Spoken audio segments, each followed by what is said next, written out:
शराब जो है कहीं ना कहीं हानिकारक ही होता है। बहुत कम जगह पर फ़ायदेमंद होता है। बिहार में भी फ़ायदेमंद है लेकिन बहुत कम जगह पर। उससे कुछ शराब व्यापारी को फ़ायदा है, कुछ नेता को फ़ायदा है, कुछ पुलिस प्रशासन को फ़ायदा है। लेकिन शराब कहीं ना कहीं नुकसानदेह होता है। जैसे अपना गांव समाज में भी देखते होंगे, जो शराब पीता है आदमी ज़मीन जाल बेचकर भी शराब पी जाता है। कमाने में उसको मन नहीं लगता है और घर परिवार भी उससे तंग रहता है। लेकिन बिहार के कुछ व्यवसायी, कुछ व्यापारी, कुछ होम डिलीवरी करने वाले आदमी, कुछ पुलिस प्रशासन भी, कुछ राजनीतिक दल के व्यक्ति भी, उनके लिए शराब फायदेमंद है बिहार में। लेकिन प्रॉपर बिहार के लिए राजस्व के चलते शराब से बिहार के राजस्व को नुकसान हो रहा है। हम इसीलिए बोल रहे हैं जो शराब नुकसानदेह होता है। शराब के चलते दिल्ली की सरकार चली गई, वहाँ के मुख्यमंत्री तक को जेल जाना पड़ गया शराब घोटाला में। अब कुछ समय पहले की बात थी, जो छत्तीसगढ़ में भी शराब घोटाला चर्चित हुआ था, तो उसमें एक नई कार्रवाई हुई है। छत्तीसगढ़ के विधायक और आबकारी मंत्री जो थे लखमा जी, कुछ लखमा टाइप का नाम था उनका, उनके उनके बेटे बेटी का संपत्ति जब्त किया गया।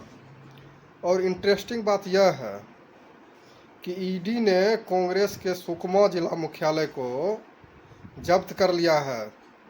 ईडी का कहना है जो शराब घोटाला के रुपया से ही कांग्रेस ने सुकमा जिला मुख्यालय कांग्रेस का वहाँ खुला था, जो कि छत्तीसगढ़ कांग्रेस कमेटी के नाम पर है। खैर वहाँ अभी बीजेपी की सरकार है। कुछ वर्ष पूर्व वहाँ छत्तीसगढ़ में कांग्रेस की सरकार थी जब वहाँ शराब घोटाला हुआ था। और शराब घोटाला हुआ था, चर्चित घोटाला था। वहाँ भी सरकार चली गई छत्तीसगढ़ की भी, और दिल्ली में भी आम आदमी पार्टी की सरकार चली गई।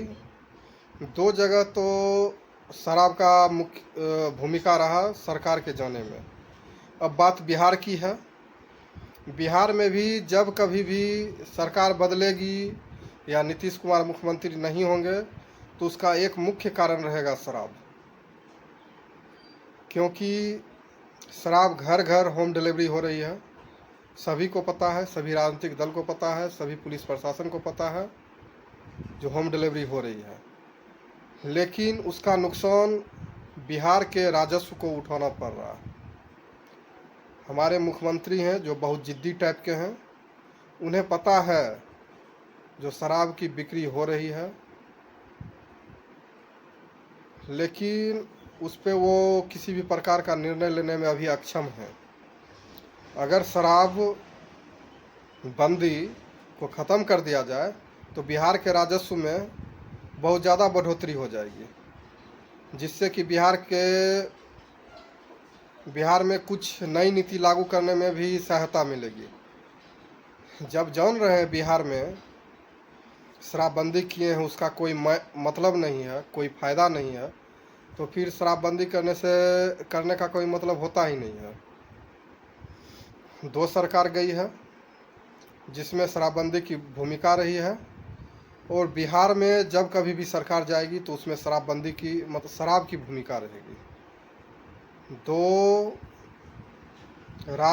एक तो केंद्र शासित प्रदेश हो गया दिल्ली, जहाँ की सरकार गई, सरकार शराब के चलती गई।